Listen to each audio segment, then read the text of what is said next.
मातृ साधक महामाया मिश्रा की तरफ से आप सबको नमन। ओम काली। तो हेलो एवरीवन, सबको नमस्कार।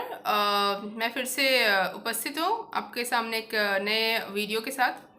और इस वीडियो में मैं आपको बताने वाली हूँ कि मंत्र सिद्धि क्या है।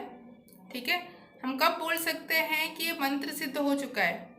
और जब मंत्र सिद्ध होता है तो at a very grass root level क्या होता है, मतलब मंत्र सिद्धि का साइंस क्या है। मैं आपको ये नहीं बताऊंगी कि मंत्र सिद्धि कौन से ऐसा होता है वो होता है, वो उतने डेप्थ में मैं नहीं बताऊंगी, वो मेरे चर्चा का विषय नहीं है। मेरी चर्चा का विषय है साइंस ऑफ सिद्धि। मीन्स सिद्धि कब होती है, कैसे होती है। ठीक है, मीन्स बहुत सटल एनर्जी लेवल पे क्या ऐसा मीन्स चेंज होता है कि उसको हम सिद्धि बोल सकते हैं। ठीक है, तो चलिए बात स्टार्ट करते हैं। मंत्र सिद्धि। ठीक है, सिद्धि का मीन्स क्या होता है। बहुत सरल भाषा में आपको बताऊं तो सिद्धि का मतलब होता है उस मंत्र को अब आप मैनिपुलेट कर सकते हैं। ठीक है, मतलब अब आपके पास वो क्षमता आ चुकी है कि उस मंत्र से आप काम निकलवा सकें। ठीक है, वही है मंत्र सिद्धि। वो एकदम बेसिक लेवल पे उसका वो डेफिनेशन है। ठीक है, तो मंत्र जो सिद्ध हो, जब हम बोलते हैं कि मंत्र सिद्ध हो चुका है तो इसका मतलब यही होता है कि अब आपके पास पावर आ चुका है उस मंत्र को मैनिपुलेट करने के लिए, उस मंत्र से काम मतलब निकलवाने के लिए। मंत्र सिद्ध होता कब है, कैसे होता है। मंत्र सिद्ध होता है, देखो अगर आपको एक मंत्र दे दिया गया हो, ठीक है, और बहुत ज़रूरी है कि वो मंत्र मतलब आपको गुरु से मिले। ठीक है, मीन्स आप की दीक्षा हुई हो उस मंत्र में, आप इनिशिएटेड हो उस मंत्र में। ठीक है, तब वो बहुत जल्दी सिद्ध हो जाएगा। बट अगर आपने ऐसा बिना दीक्षा वाला कोई मंत्र लिया हो, आप अनइनिशिएटेड हो, तो ऐसा नहीं है कि वो सिद्ध नहीं हो सकता है, वो भी हो सकता है बिल्कुल, पर उसमें बहुत समय लग सकता है। या फिर हो सकता है जल्दी भी होने का भी मतलब पॉसिबिलिटी है, लेकिन वो तभी हो सकता है अगर आपके पूर्व जन्म के कर्म बहुत अच्छे रहे हो।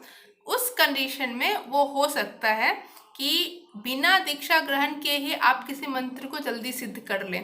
ठीक है, पॉसिबल है वो भी, लेकिन ऐसा नियम है कि हमें मंत्र की दीक्षा लेकर ही मंत्र का जप करना चाहिए और तभी वो मंत्र सिद्ध होता है।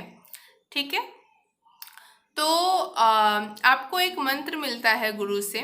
ठीक है, गुरु मंत्र, और आप उसका जप करते हैं। ठीक है, अब उस मंत्र का, हर एक मंत्र का अपना अलग अलग वो रहता है। ठीक है, कि इतने बार जप करना है, इतने लाख बार जप करना है, हर मंत्र का अलग अलग रहता है। ठीक है, कलयुग में तो इनफैक्ट काफ़ी कम हो गया है। तो जब आप उतने बार आप जब उस मंत्र को काउंट कर लेते हैं, ठीक है, चैंटिंग हो जाती है आपकी, तो क्या होता है ना कि आपके अंदर उस मंत्र का जो एनर्जी है ना, आपके अंदर समाहित होने लगता है। तो आप बोलोगे कि ऐसा ज़रूरी है कि जो पर्टिकुलर, सपोज आपको बोल दिया गया कि 1 लाख बार जप करना है, ठीक है, इस मंत्र का 1 लाख बार जप करने से मंत्र सिद्ध हो जाएगा, तो ये ज़रूरी है कि एग्जैक्ट 1 लाख में ही आपका सिद्ध हो? नहीं, नॉट नेसेसरी। ये एक अप्रॉक्सीमेट बता दिया जाता है कि उतने में सिद्ध हो जाना चाहिए, हो जाता है जनरली, लेकिन हो सकता है कुछ कुछ का मान लो 30-40 हज़ार में ही हो जाए, या फिर कुछ का उससे ज़्यादा लग रहा है, 2 लाख करना पड़ रहा है। ठीक है, तो वो बहुत हद तक डिपेंड करता है। ठीक है, कि साधक का स्किल कितना है। ठीक है, साधक कितने विल पावर, कितने मन से कर पा रहा है और किस समय पे कर रहा है, ये समय बहुत ज़रूरी होता है। ठीक है, मीन्स एक नॉर्मल डे से कहीं ज़्यादा पावरफुल होता है अमावस्या का दिन या फुल मून का दिन, पूर्णिमा का दिन, उससे भी पावरफुल होता है अपना ये जो काली पूजा जब होता है, फिर शिवरात्रि, जन्माष्टमी, इन सब के टाइम में ना मतलब मंत्र को एकदम खुला छोड़ दिया जाता है। ठीक है, तो उस पर मैं बाद में कभी डिटेल में चर्चा करूँगी।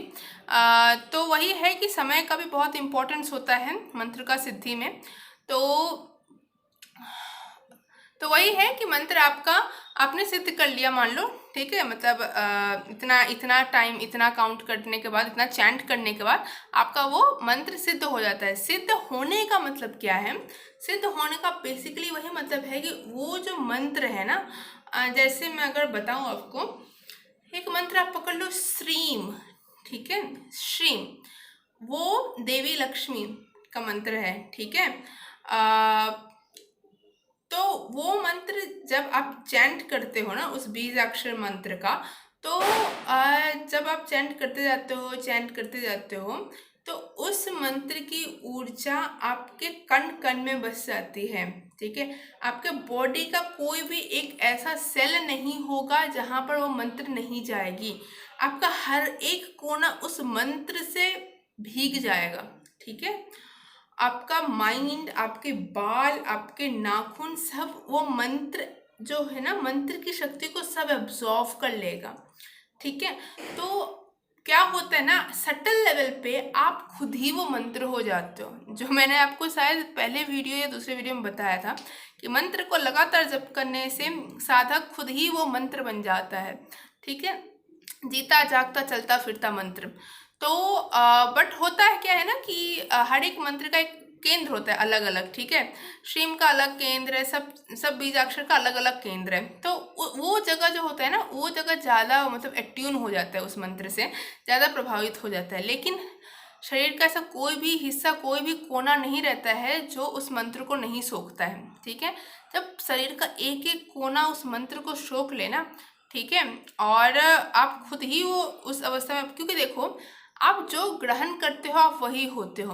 आप अभी जो हो, मेरा जो ये शरीर, ये जो काया है, ये मैं कुछ ग्रहण कर रही हूँ ना, तभी से ये है, ये पदार्थ ग्रहण कर रही हूँ, भोजन कर रही हूँ, इसीलिए मेरा शरीर बना है। मेरा शरीर कहाँ से बना है?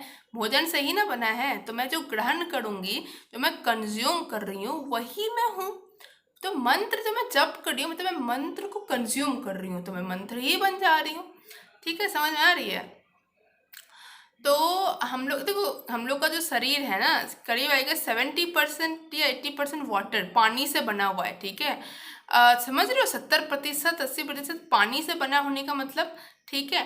तो पानी, अगर आप ग्लास में पानी ले लो, ठीक है, और अगर आप एक फॉर्क ले लो, ट्यूनिंग फॉर्क, ठीक है, और उसका वाइब्रेशन अगर आप उससे टच कराओ ना उस ग्लास से, तो वाटर भी उसी वाइब्रेशन में वाइब्रेट करने लग जाता है। मीन्स ट्यूनिंग फॉर्क का फ्रिक्वेंसी और उस वाटर का जो फ्रिक्वेंसी है ना, एक हो जाता है। तो दोनों अब एक ही स्तर पर आ जाते हैं।